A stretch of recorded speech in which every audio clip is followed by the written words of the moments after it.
Welcome to Unspoken, community and business conversations powered by Touch Cleveland.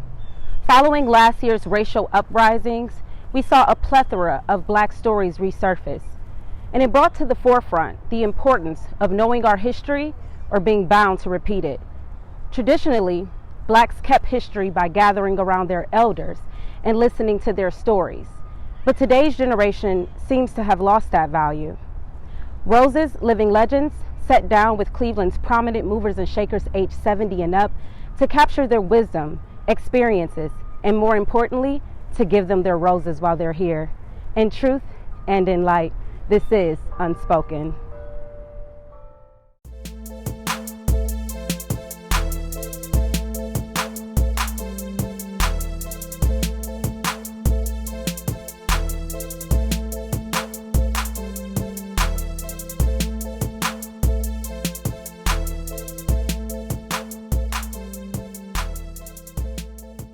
This afternoon, we have with us Dick Perry.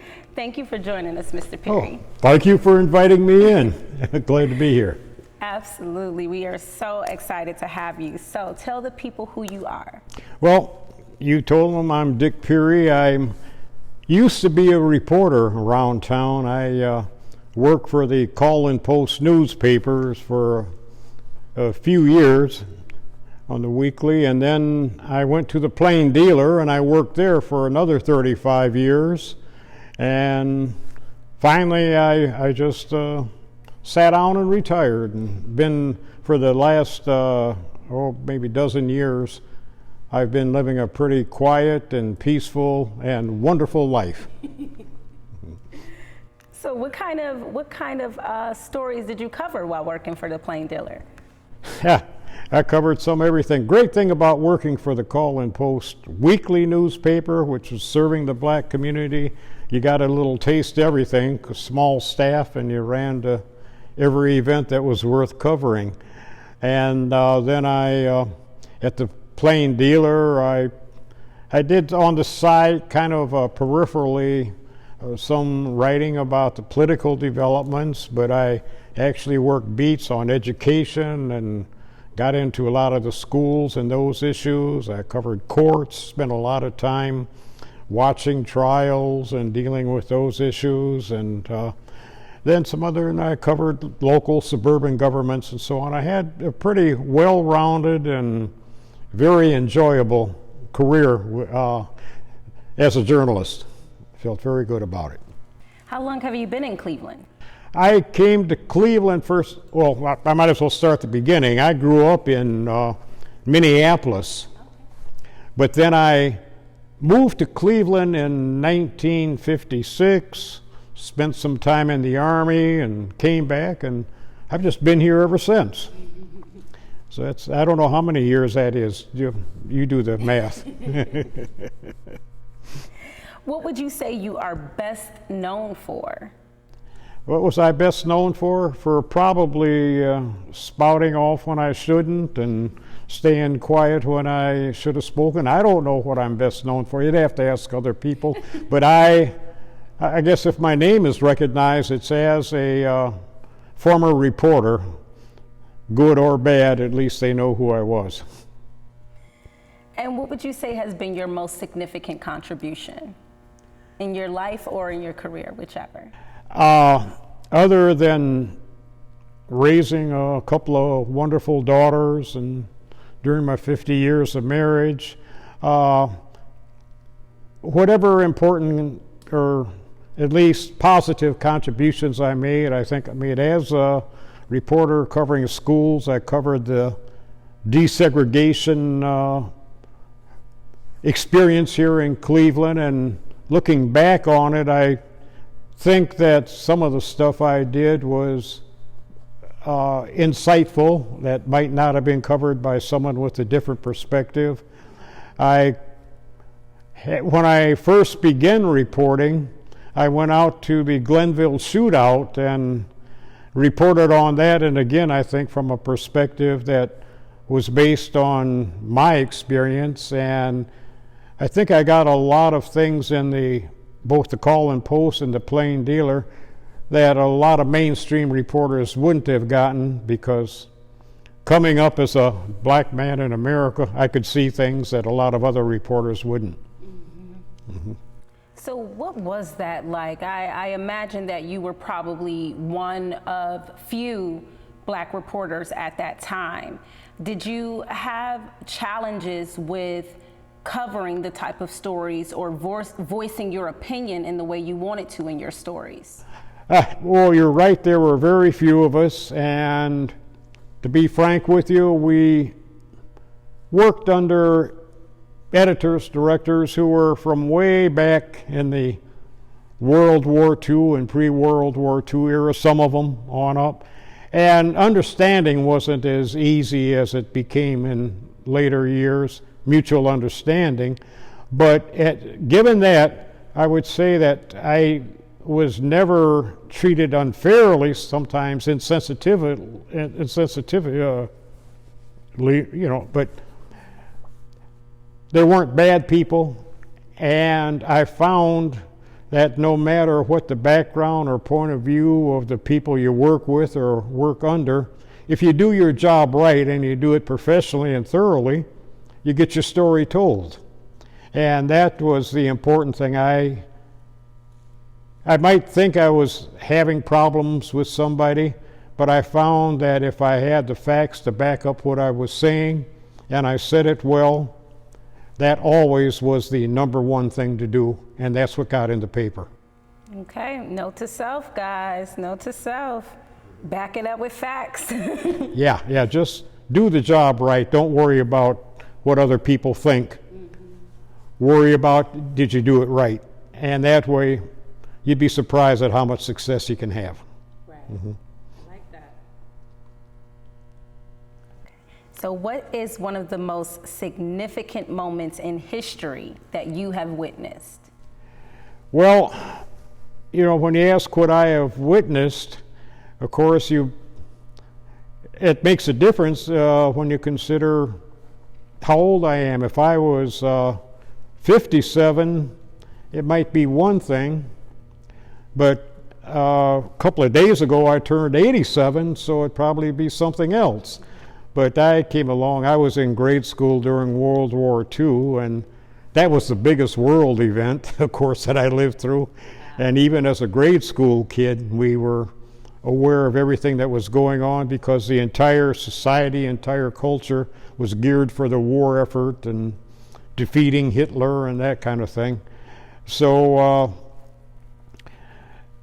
that was on a world level, but you get on a national level, and I have seen what I would call remarkable changes in the ways in which the dignity and the personhood of all people in America are recognized compared with what they were when I was a young man or a child.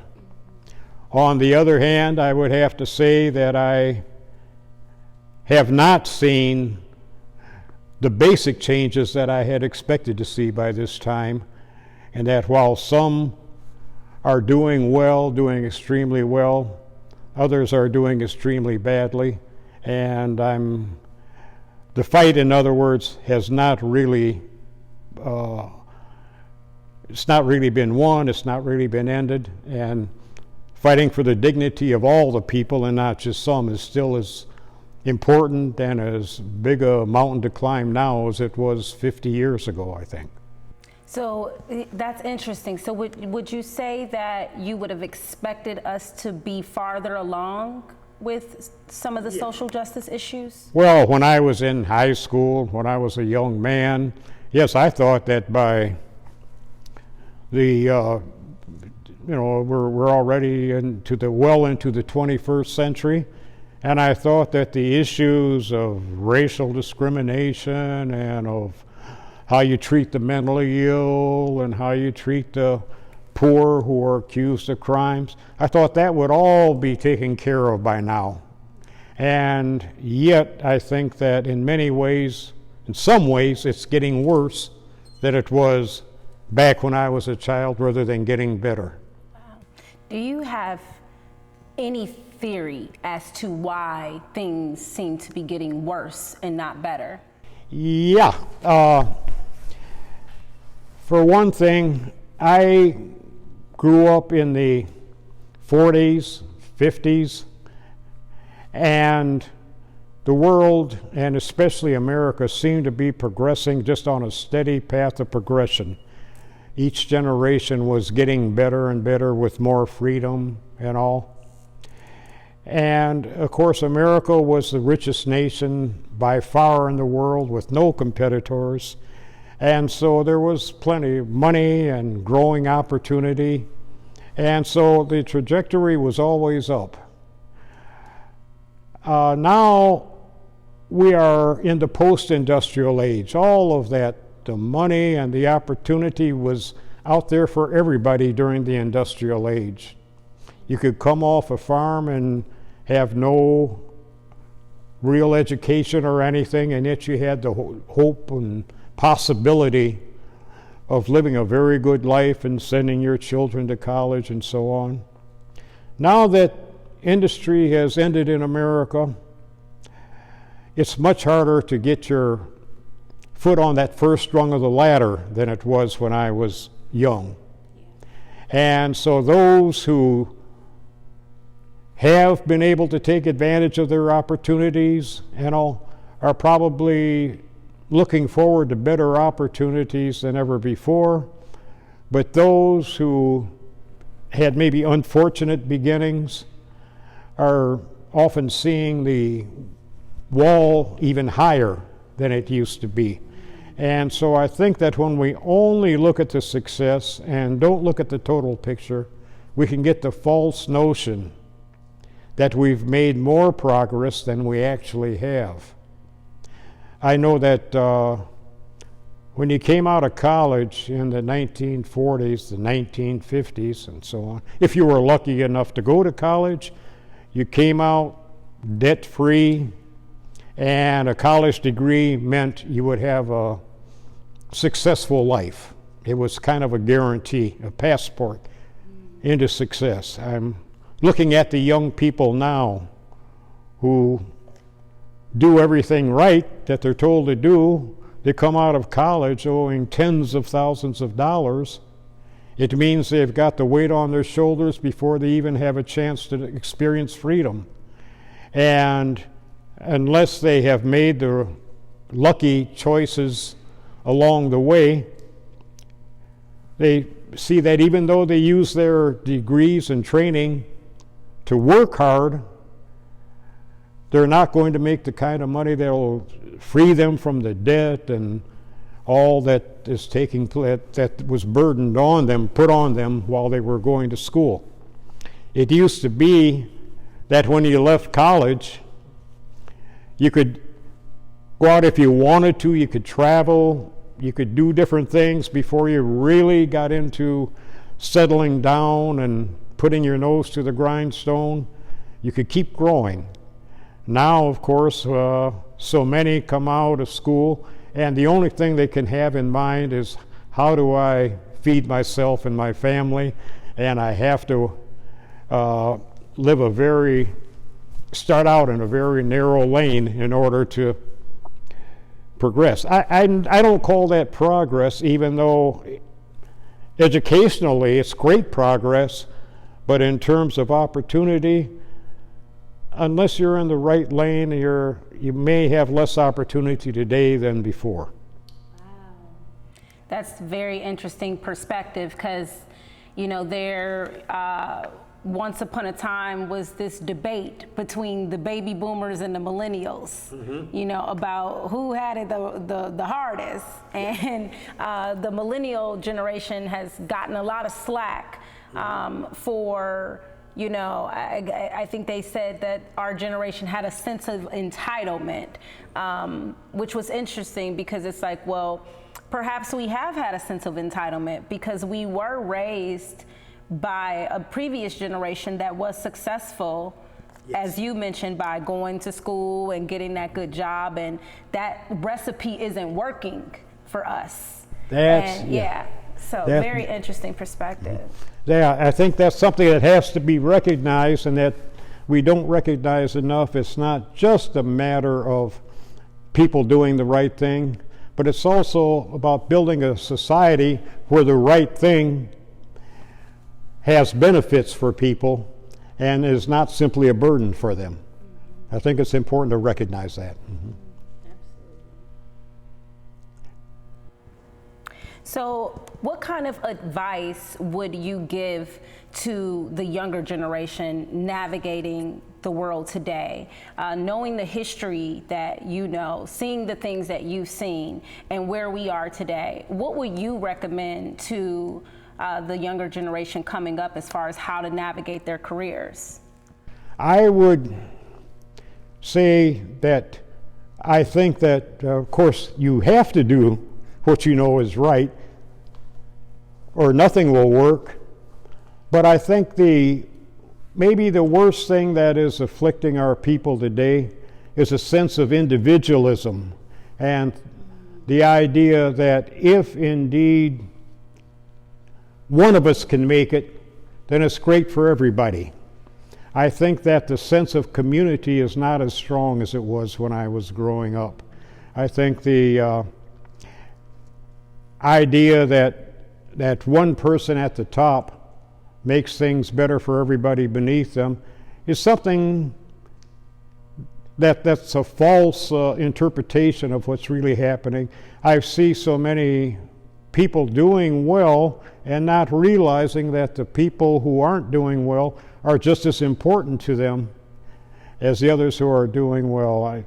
An example, the most important local thing I've seen in Cleveland since I've been here, of course, was the election of Carl Stokes as the first black mayor of any major American city. And I just don't think anyone can exaggerate the importance that has had on the community and the nation and the world. It was the beginning, I think, I can mark it as the beginning of the developments that led to Barack Obama becoming President of the United States. It's a straight line from Cleveland and Carl Stokes to the White House in that sense. But at the same time, simply getting Barack Obama as president did not in any meaningful way free those on the bottom or make life better for them. It did psychologically, and people had hope and dreams and all, but in terms of living conditions and all, they are probably, for many people, worse today, and opportunities are fewer today than they were 20 years ago. And so I think that I would tell young people, you asked me what I would tell young people, I would tell young people, don't just count your own personal success or the success of your neighbors, but look at the success of all the people in your community, because you're going to need them, and the success you have is transitory and cannot be sustained unless other people see success as well. And I think that what we're witnessing in Cleveland and in cities around the country, because Cleveland is typical in this, is while we have seen the phenomenon of black people being elected mayors and even corporate heads and so on, we're also seeing poor education for many people, for many of our community. We still have extreme health care needs that aren't being met. We have housing needs that are not being met. We have probably in many communities more homelessness than we had back in the days. I'm talking about the industrial age. And so I think that we have to look at all of these things, or none of us is going to be secure. I, for instance, like anyone my age, everyone my age, I find Social Security is a very important part of my total income and my standard of living. And I used to think it was there for life. But now I see there are so many people who would like to do away with it, and they're growing in power. If they succeed, things that we used to take for total granted will be gone. And the only way to stop that from happening is by enlisting all of the people in the struggle to maintain our standard of living and new opportunities. As individuals, we can't do it, if that makes sense to you. And so I think that we just have to look at the total community and say what's happening to that guy over there is none of my business. That will be our defeat. We have to say his problem. If I can help him with it, I need to do it because I need him to help me with my problem when it comes along. And that's the only way I think we're going to really survive. But you asked, go ahead. I was gonna say, is there anything that you wish you would have done in your lifetime? Is there any particular career path or just experience? Is there anything you wish you would have done?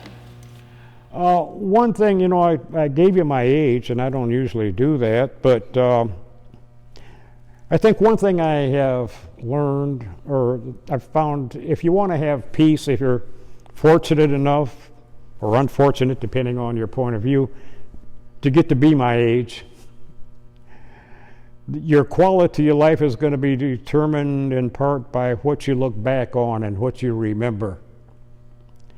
And what I have found, I feel better when I look at the things that worked out than I feel looking back at the things that didn't work and trying to figure out what I should have done. I can't go back and change anything, so I don't worry about what I wish I had done. If you'd asked me that question 50 years ago, the answer might have been helpful.